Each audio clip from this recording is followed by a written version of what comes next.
안녕하십니까. 연안국어학원입니다. 2026학년도 수능 특강 독서 인문예술 3강 한옥의 구성요소와 미적 효과 지문입니다. 이 지문은 예술 지문이고요. 어렵지가 않았습니다. 그래서 지붕 그리고 기둥 공포, 이 각각 구성 요소들의 특징들을 정리 잘 해주면서 읽어주면 되는 지문이었어요. 자, 그러면 시작하겠습니다. 1문단, 한옥을 정면에서 바라보았을 때 눈에 띄는 구성 요소는 첫 번째 커다란 지붕, 그리고 그 지붕을 받치는 기둥, 지붕과 기둥, 그들 사이에 있는 공포이다 라고 하는데, 사실 기둥과 지붕은 용어는 잘 익숙하지만 공포라는 용어는 익숙하지 않을 것 같아서 사진을 보시면 요 부분입니다. 커다란 지붕과 그 다음에 그를 받치는 기둥 사이에는 요거 있죠. 요게 바로 공포입니다. 우리 선조들은 한옥의 첫인상, 정면에서 바라봤을 때 눈에 띄는 요소들이기 때문에 이 첫인상을 좌우하는 우리의 이 구성 요소들이 첫 번째 기능에도 충실해야 돼. 각각의 역할, 임무를 잘 수행해야 돼. 플러스 예쁜 것도 포기할 수 없어를 둘 다 드러내도록 두 마리 토끼를 다 잡으려고 노력을 했습니다. 선조들은 건축물의 재료가 자연의 모습 그대로 유지하는 것이 아름다워라고 여겼기 때문에 나무의 위아래를 뒤집지 않음으로써 그대로 둠으로써 나무의 원래의 모습을 유지하기 위해서 노력을 했고요. 자, 지금부터 첫 번째 구성 요소인 기둥의 특징에 대해서 설명 들어갑니다. 자, 먼저 기둥의 굵기입니다. 자, 요거는 색칠 한번 해볼까요? 굵기는 첫 번째 집의 인상을 결정하기도 하는데, 기둥은 굵기가 일정한, 위아래가 일정한 통자 모양인 통형 기둥과 높이에 따라서 굵기가 다른 훌림 기둥으로 나눌 수가 있습니다. 자, 그러면 이 지문이 지금 구분이라는 방법으로 제시가 되고 있는데요. 굵기 라는 기준을 두고 통형 기둥과 흘림 기둥으로 나누고 있습니다. 자, 통형 기둥은 착시 현상으로 인해서 오히려 가운데가 좁아 보이는 효과가 있습니다. 통자가 양옆에 있다 보니까 중간이 좀 좁아 보이는 착시 효과가 있는데, 흘림 기둥은 안정적인 느낌을 줄 수가 있어서, 자, 그렇다면 흘림 기둥을 조금 더 좋아했을 것 같은데요. 대부분의 한옥은 흘림 기둥으로 만들어졌다. 흘림 기둥을 훨씬 더 선호를 했습니다. 자, 흘림 기둥은 기둥의 맨 윗부분인 기둥머리가 어느 부분이겠습니까? 이쪽이겠죠? 가장 윗부분인 기둥머리가 가장 가늘고 가장 아랫부분인 기둥뿌리가 제일 굵은 민흘림 기둥도 있고, 중앙부가 가장 굵고 위아래가 조금 줄어드는 배흘림 기둥으로 나눌 수가 있다.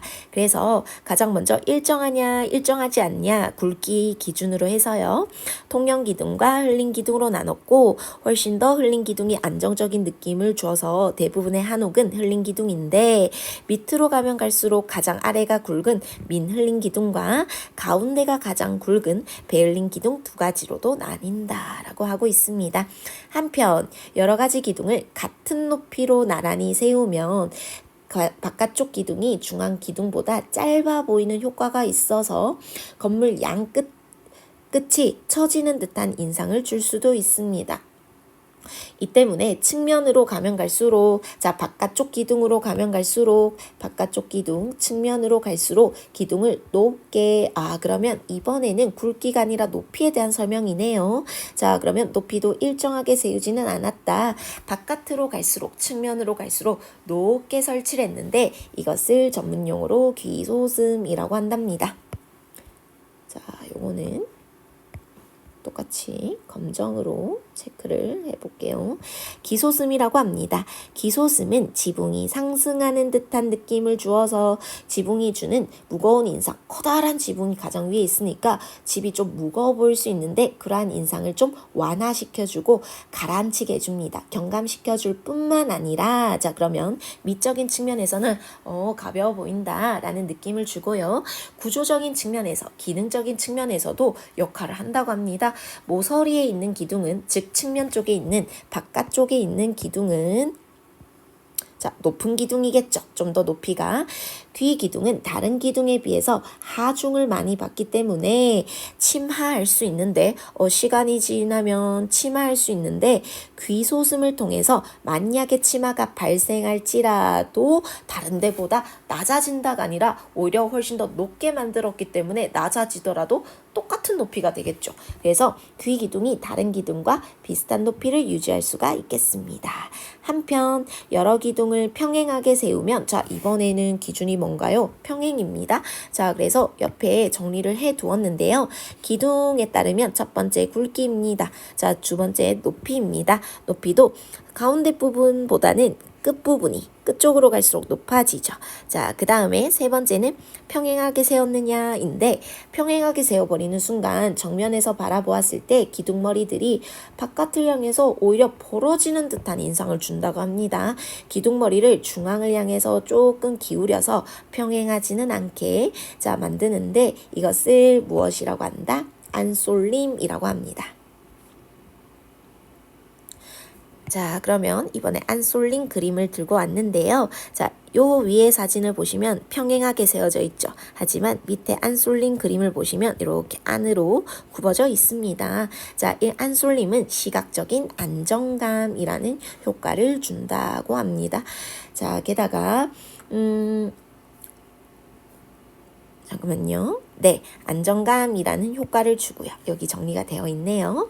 자, 한편 조선시대에는 궁궐 밖에서 한옥을 지을 때 기둥의 높이가 궁궐보다 더 높아서는 안 된다라는 제한이 있었는데 이것은 그만큼 기둥의 높이가 건물 혹은 주인의 권위를 상징적으로 표현하는 중요한 수단이었다. 그래서 건물 또는 주인의 권위가 높으면 높을수록 높이가 높아질 수 있었다라는 것도 상징적으로 보여주고 있었습니다. 자, 요까지는 괜찮죠? 정리를 잘 해두시면 되고요. 이 굵기에 따른 효과, 안정된 느낌을 주었다. 자, 높이에 따른 효과. 자, 이것은 좀 가벼운 느낌을 준다라고 했습니다. 자, 게다가 하중을 받아서 무너지더라도 주변과 일정하게 높이가 유지가 된다. 자, 그 다음에 세 번째, 평행하게 세우지 않고 안솔림이라는 방법으로 세우면 역시나 안정적으로 보인다. 밖으로 벌어져 보이지는 않는다라는 것까지 각각의 특징이 있었습니다. 다 이유가 있었습니다. 자, 산문단입니다. 한옥에서 가장 큰 구성 요소인 지붕, 또 한옥의 미, 아름다움을 결정짓는 중요한 요소인데 선조들은 커다란 지붕이 집 전체를 짓누르는 듯한 아까 기둥에서도 느꼈다시피 조금 무거운 느낌을 거부하는 것 같습니다. 짓누르는 듯한 인상을 주는 것을 싫어했기 때문에 경계했기 때문에 기와 지붕의 처마를 정면에서 볼 때 측면으로 갈수록 점차 높게 만들었습니다. 측면으로 갈수록 점차 높게 만든 자 요거에 무엇이냐면 자 측면으로 가면 갈수록 점점 높아지더라. 자 요 말이거든요. 자 그림 1처럼 처마의 끝부분이 높아지는 곡선 형태다. 라는 것인데 이것을 바로 조로라고 합니다. 자 그러면 여기 보시면요. 그림을 살짝 연계를 지어서 보시면 끝이 이렇게 되어 있죠. 우한 곡선입니다. 이것이 바로 조로라는 것이라고 합니다. 이유는 역시나 무거운 느낌을 경계했기 때문입니다. 자, 여기에서도 표시를 하나만 해볼까요? 이렇게 들어가는 게 이제 조로다. 자, 그런데 지금 보이는 게 니은 밑줄로 되어 있거든요. 그래서 기역 밑줄도 한번 보고 비교하면서 보는 게 좋을 것 같습니다. 자, 기역은 기소슴이었습니다. 기소슴 같은 경우에는 끝으로 가면 갈수록 자 높이가 높아지면서 무거운 인상을 경감시켜주는 친구였는데 이번에도 또 조로, 니은 밑줄 쳐져 있는 부분 역시나 짓누르는 듯한 무거운 인상을 경계하기 때문에 가벼운 곡선 형태로 만들었다라고 했습니다. 이어서 또 똑같은 말이 설명되고 있습니다. 조로는 지붕이 상승하는 듯한 인상을 주어서 지붕을 가볍게 보이게 해줍니다.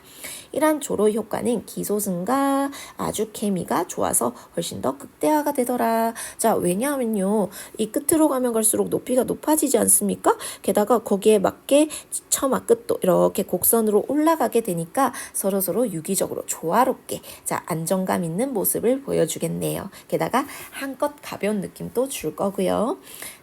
그래서 아주 케미가 좋더라. 그래서 기억과 니은이 같이 연계가 되어 있나 싶기도 하면서 문제 풀 때 우리 한번 적용을 해볼게요. 하지만 모든 지붕의 형태가 동일했던 것은 아니다. 일률적으로 똑같이 무조건적으로 그렇게 정리를 했던 것은 아니야. 선조들은 건물의 위치, 크기에 따라서 지붕의 곡선이 휘어진 정도가 케바케로 달랐다. 그때그때 맞게 바꿨습니다. 지붕의 뼈대를 이루는 나무를 석가래라고 하는데, 자, 여기 화살표 쳐져 있죠. 요걸 석가래라고 하는데, 석가래 전체를 같은 굵기로 만들면 건물을 바라보는 사람에게 가까운 석가래의 끝부분이, 그러니까 사람이 여기서 바라볼 거니까요. 아이고, 화살표가 잘못됐네요. 사람이 이렇게 해서 바라볼 거니까요. 가까이 있는 요 아랫부분이 굵어 보인다는 겁니다. 착시 효과를 본 거죠. 자, 그래서 이 무겁게 보이는 느낌을 해소하기 위해서 역시나 무거워 보이는 효과를 좀 경감시켜주는, 완화시켜주는 방법이 제시될 것 같은데, 자, 크고 무겁게 보인다란 느낌을 해소하기 위해서 그림 1처럼 처마 아랫부분에 있는 석가래 아랫면을 끝으로 가면 갈수록 가늘게 깎기도 하는데, 지금 이 그림을 보시면 아시겠지만 직사각형이 아닙니다. 사다리꼴입니다. 그쵸? 예, 그래서 사람에게 보이는 위치에는 좀 얇게 깎았다는 거예요. 여기에도 선생님이 그림을 잘 그리진 않지만 그림을 그려놨는데 이렇게 아랫부분을 가면 갈수록 이렇게 얇아지죠. 자, 가늘어지게 깎기도 하는데 이것을 무엇이라 그런다? 훌치기라고 하고요. 역시나 디귿으로 밑줄 쳐져 있어서 문제 낼 거야 라고 하고 있습니다. 자, 그럼 공통적으로 이 귀소승과 그 다음에 처마 끝이 곡선으로 올라가는 조로랑 그 다음에 석가래의 아랫부분을 얇게 깎는 훌치기 기법은 모두가 그 한옥이 무거워 보이는 인상을 좀 덜어주기 위한 방법이다 라는 점에서 공통점이 있어서 기역, 니은, 디귿으로 밑줄이 쳐져 있는 것 같네요. 자, 하지만 오해는 하지 마세요. 선조들이 지붕을 만들 때 가벼운 인상을 주는 것에서만 초점을 둔 건 아니야. 선조들은 주변의 산세, 지형을 고려해서 지붕의 선을 결정함으로써 역시 주변의 자연 역시나 조화를 이루는 걸 중요시했다라고 해서 1문단에서 얘기했던 자연의 모습, 자연을 중시했다라는 것이 여기 3문단에서도 연결이 되고 있습니다. 그래서 주변에 선생님 상상이긴 한데요. 주변에 산세나 지형 등이 만약에 나무들이 크고 길고 엄청 높은 나무들이 많다면 곡선도 조금 더 많이 휘어질 것 같고요. 아니면 조금 더 낮은 나무들이 많고 주변 산들도 좀 완만하고 하면은 거기에 맞게 조금 더 완만한 곡선으로 지었을 것 같습니다.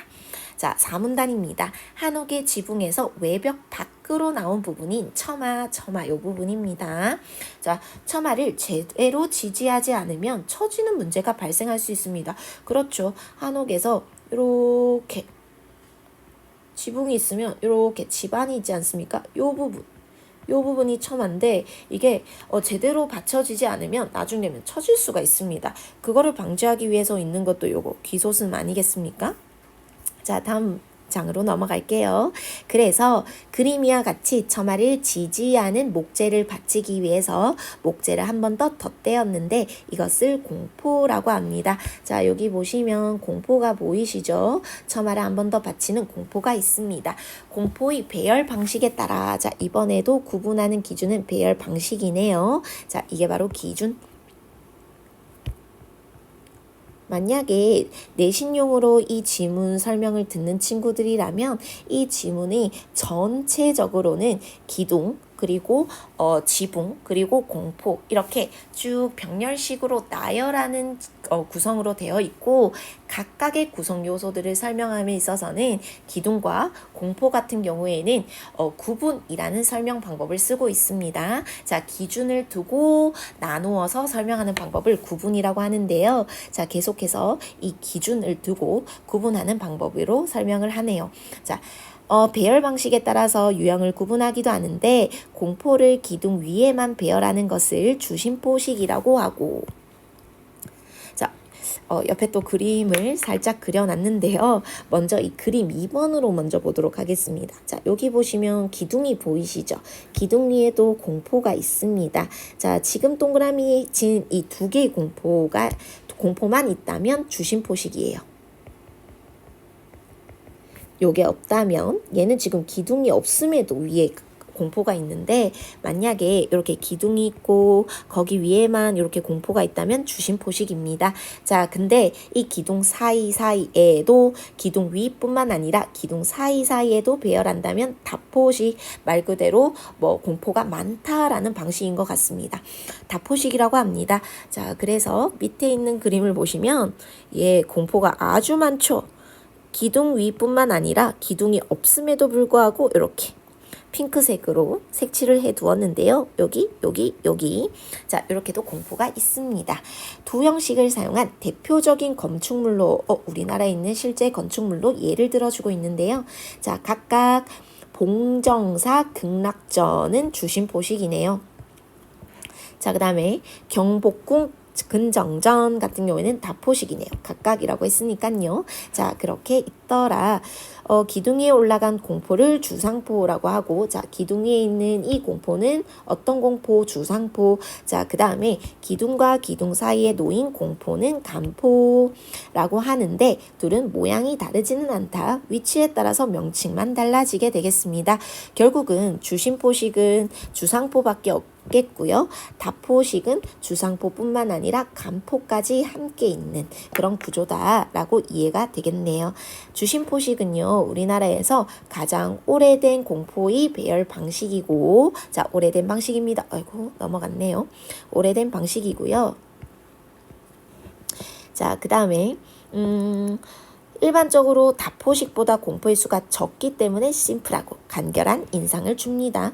다포식은 공포가 많기 때문에 화려한 느낌을 주고요. 다포식은 주심포식에 비해서 지붕의 하중을 더 고르게 분산할 수가 있어서 그렇겠죠. 위에 무거운 지붕을 받칠 수 있는 공포가 많기 때문에 하중을 여러 가지 공포가 다 같이 나누어서 무게를 받치고 있기 때문에 분산이 가능하다는 겁니다. 궁궐, 사찰과 같은 커다란 건물에 많이 사용되었습니다. 한편 건물 규모가 커지면 커질수록 지붕도 위아래로 커지지만 위도 그렇고 아래로 그렇고 지붕도 이렇게 커지게 됩니다. 하지만 하나의 나무로 만드는 기둥은 이에 비례해서 높게 만들기가 힘듭니다. 왜냐하면 이 하나의 나무라는 게 크기가 좀 규정되어 있고 게다가 자연 그대로로 가져온다고 하지 않았습니까? 하나의 나무로 만드는 기둥은 똑같이 그 집의 크기에 비례해서 나무를 더 크게 그렇게 마음대로 들고 올 수는 없는 거기 때문에 마음대로 되지는 않기 때문에 비례해서 같은 크기로 만들기가 좀 어려웠습니다. 이 때문에 기둥과 지붕의 높이 비례가 깨질 수도 있는데 약간 가분수 형태의 집이 만들어질 수도 있어요. 좀 우스꽝스럽죠? 자, 이렇게 좀 높이가 비례가 깨질 수도 있는데 공포가 지붕과 기둥 사이에 일정한 높이를 좀 차지함으로써 좀 높이를 높게 해준다라는 것입니다. 부족한 기둥의 높이를 보완할 수 있고요. 즉 공포는 처마의 지지를 돕는다라고 여기에서 나와 있었다시피 처마를 길게 만들어주는 데 기여를 하고, 자, 그렇다면 이렇게 튀어나온 처마를 이렇게 처지지 않게 받쳐주는 게 바로 공포의 첫 번째 역할이면서 조금 약간 가분수로 보일 수 있는 이 한옥에다가 높이를 좀 높여줘서 요거의 비례도 좀 맞게 해주더라. 자, 처마를 길게 만들어주는데 기여함으로써 건물을 수평적으로 확장해준다. 쫙 처마가 처지지 않게 해주고요. 기둥의 높이를 보완해서 건물을 수직적으로도 확장해준다. 높이를 길게 해줍니다. 자, 건물이 전체적으로 웅장해 보이기도 하고 동시에 비례의 아름다움도 획득할 수 있게 하는 효과가 있는 공포였습니다. 자, 마지막 5문단이에요. 한옥의 지붕과 기둥, 공포는 시간이 흐름에 따라서 지속적으로 변화했다. 이것도 유행이 있었습니다. 시대에 따라서 주로 사용되는 지붕, 모양, 그 다음에 처마의 곡선 또 변화했고, 조선 후기에는 베을린 기둥 이렇게 생겼던 기둥이었죠. 사용은 좀 줄어들고 오히려 밑에가 가장 굵은 민흘린 기둥이 주로 사용되었으며, 이건 단순 일치 문제로도 낼 수 있겠습니다. 고려 시대에 주로 사용되던 주심포식, 아까 전에 4문단에서 주심포식이 가장 오래되었다고 했어요. 그래서 조금 더 전시대에 유행을 했네요. 주심포식이 조선시대에 넘어가서는 다포식으로 대체가 되었다라고 해서, 자, 조금 더 화려한 다포식이 조선시대에는 조금 더 유행을 했습니다. 이런 변화에 대한 연구는 한옥 구조의 변화를 살펴볼 수 있을 뿐만 아니라 당대의 미의식, 그러니까 그 시대마다의 유행하는 아름다움을 파악할 수 있다는 점에서도 의의가 있겠습니다. 자, 그렇다면 문제를 풀어보도록 할게요. 윗글의 전개 방식으로 적절한 것은, 자, 1번 한옥의 미적 효과를 얻는데 영향을 미치는 한옥의 구성 요소들 무엇이 있었습니까? 기둥, 지붕, 그리고 공포들을 순서대로 나열하고 있는 거 정답이네요. 문제가 어렵지 않아서 그냥 1번 체크하고 2번으로 넘어가도 될 것 같습니다. 자, 윗글의 내용을 바탕으로 대답할 수 있는 질문이 아닌 것은, 즉 지문에 제시되지 않은 내용은 이라는 문제입니다. 자, 1번 고려시대 한옥에 주로 사용된 공포는 주심포식이었어요. 다포식은 조금 더 이제 조선시대 때 유행을 했고, 주심포식이 조금 더 오래된 방식이다 라고 했었고, 고려시대 때 훨씬 더 많이 사용되었다 라고 마지막 5문단에서 얘기를 해서 아직 기억이 남아있죠. 자, 이번에 2번. 주심포식과 다포식을 사용한 한국의 대표적인 건축물은 각각 무엇인가 예시가 나왔었는데, 주심포식은 봉전사에, 그 다음에 다포식은 경복궁에 있다라고 했습니다. 자, 3번 베을린 기둥과 민울림 기둥 중 조선 후기에 더 많이 사용된 형태. 이것도 역시나 5문단에서 나왔었는데 베을린 기둥보다는 민울림 기둥으로 대체가 많이 되었고, 요게 훨씬 더 대세였다. 자, 4번 중국 건물. 자, 선생님 지금 이거 영상 찍으면서 중국이라는 단어는 처음 얘기했습니다. 지문에 중국의 건물에 대한 설명은 나오지 않았고요. 한옥과 중국 건물을 비교하는 방식은 쓰이고 있지 않았습니다. 자, 정답은 너무나 명확하게 4번. 대부분의 한옥이 통영 기둥보다 흘린 기둥으로 만들어진 이유는 무엇일까? 이것도 착시 효과 때문에 인상을 조금 더 좋게 하기 위해서 이제 흘린 기둥을 훨씬 더 많이 썼는데, 통영 기둥은 동자라서 중간이 너무 좁게 보여, 흘린 기둥이 훨씬 더 안정적으로 보여 이기 때문이었다라고 이 문단에 제시되어 있던 내용이었습니다. 자, 3번 문제예요. 주심포식과 다포식에 대한 설명으로 적절하지 않은 것은, 자, 주심포식과 달리 다포식에는 사이사이마다, 자, 앞장을 보시면 이 간포가 있었고요. 그 다음에 주상포가 있었습니다. 요걸 주상포, 요걸 간포라고 했어요. 자, 그렇다면 주심포식에는 주상포만 있다. 다포식에는 주상포 사이에 간포, 하지만 모양은 같다. 그래서 기둥, 위가 아니더라도 간포가 있었다. 자, 맞는 말이 되겠네요. 자, 그 다음에 2번 주심포식은 공포의 배열 방식 중 우리나라에서 가장 오래된 방식이다. 맞는 말이죠. 다포식에서는 기둥 위에 있는 공포와 기둥 사이에 놓인 공포는 모양이 같습니다. 위치에 따라서만 명칭이 다른 거지 모양은 같아요. 정답 3번이네요.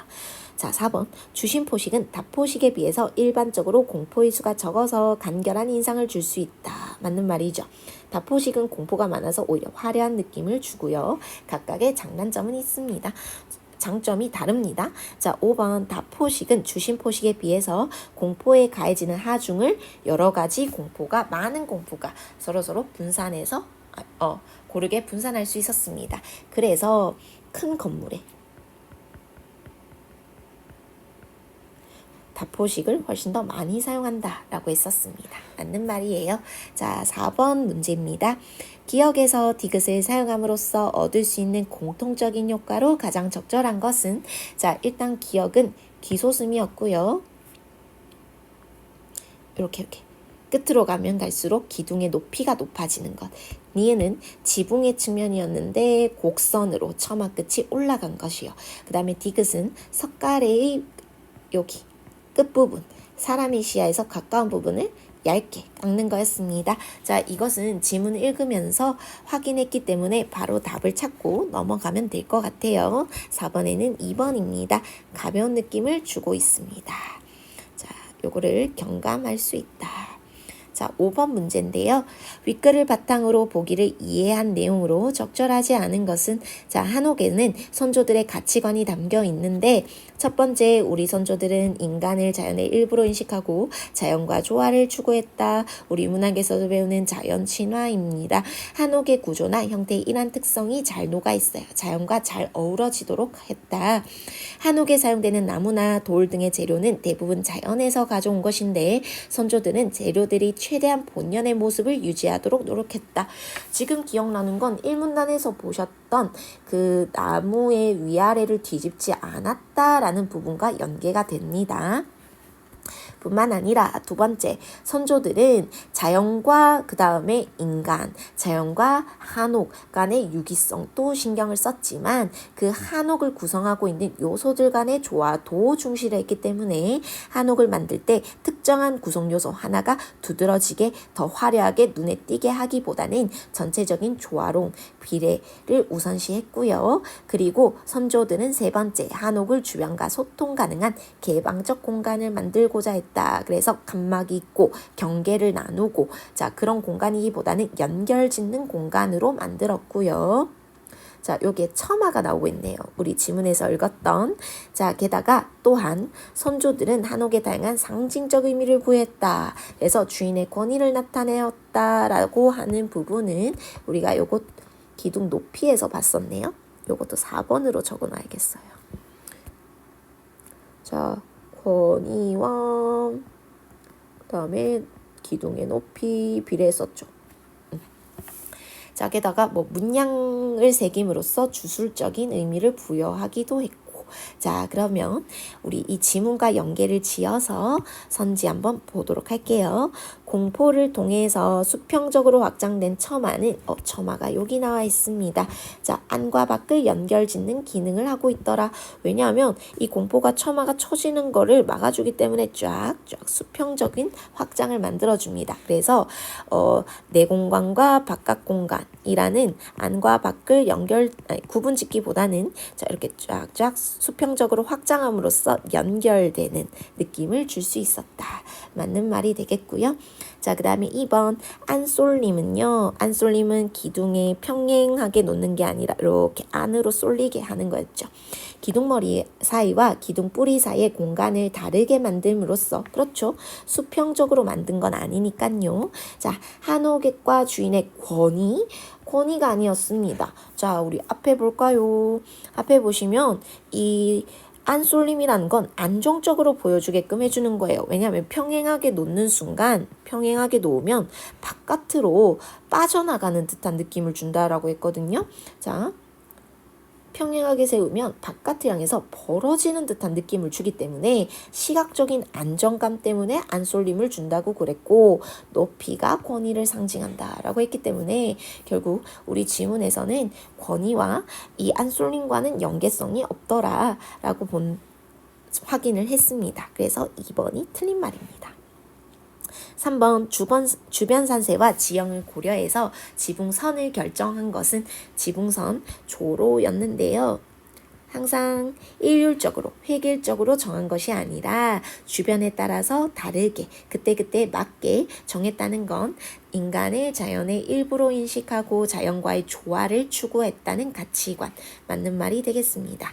자, 4번 기둥과 지붕의 높이 비례가 깨질 경우에 공포를 활용해서 비례적인 아름다움을 획득하려고 노력했다는 것은 구성 요소들 간에도 조화를 중시하는 관점이 반영된 것이군. 그렇죠.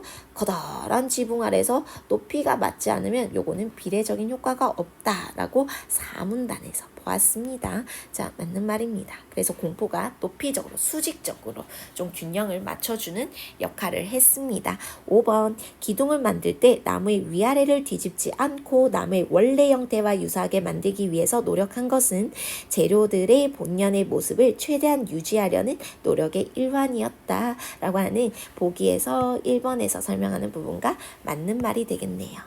정답은 2번입니다. 자, 이제 마지막 어휘 문제인데요. 문맥상 A와 가장 가까운 것은 자, A 부분을 보니까 한편 여러 기둥을 같은 높이로 나란히 세우면 일 때 세우다라는 서술어입니다. 자, 그러면 이 세우다가 어느 맥락에서 쓰였나라고 보니까 기둥을 세우다 할 때 세우다네요. 자, 그러면 무너지지 않게 수직적으로 서 있게 하다라는 의미에서 세우다였습니다. 자, 그러면 1번 그가 우리 마을에 양로원을 세웠다라고 할 때 이 세우다라는 의미는 기관을 처음으로 만든다, 나라를 세우다 할 때 그런 맥락인 거지 서 있게 한다라는 의미는 아니죠. 그가 우리 마을에 양로원을 처음으로 만들었다라는 의미라는 거예요. 자, X. 그는 한 번 세운 고집. 자, 이번에는 고집을 세우다 할 때 세우답니다. 그래서 이것은 고집이나 주장을 강하게 내세우다라는 의미에서 세우다지 역시나 수직으로 넘어지지 않고 서 있게 하다라는 의미에서 그런 세우다는 아니고요. 3번 사람들이 오가는 길에 팻말을 수직적으로 세우다. 자, 이번에 팻말을 세우다이기 때문에 맥락적으로 3번이 맞겠습니다. 자, 4번, 5번 또 볼까요? 자, 무엇을 세우다? 귀를 세우다입니다. 자, 이건 양로원을 세우다, 고집을 세우다, 귀를 세우다. 자, 이것은 귀를 기울여서 듣다라는 의미가 되겠죠. 자, 그 다음에 5번 신기록을 세우다라는 것은 업적을 달성하다라는 거지 이것도 역시나 수직적으로 서 있다라는 의미와는 다릅니다. 자, 인문예술 3강까지 하시느라 너무 수고 많으셨고요. 저희 연안국어학원과 인문예술 4강 다음 강의에서 또 만나요. 안녕.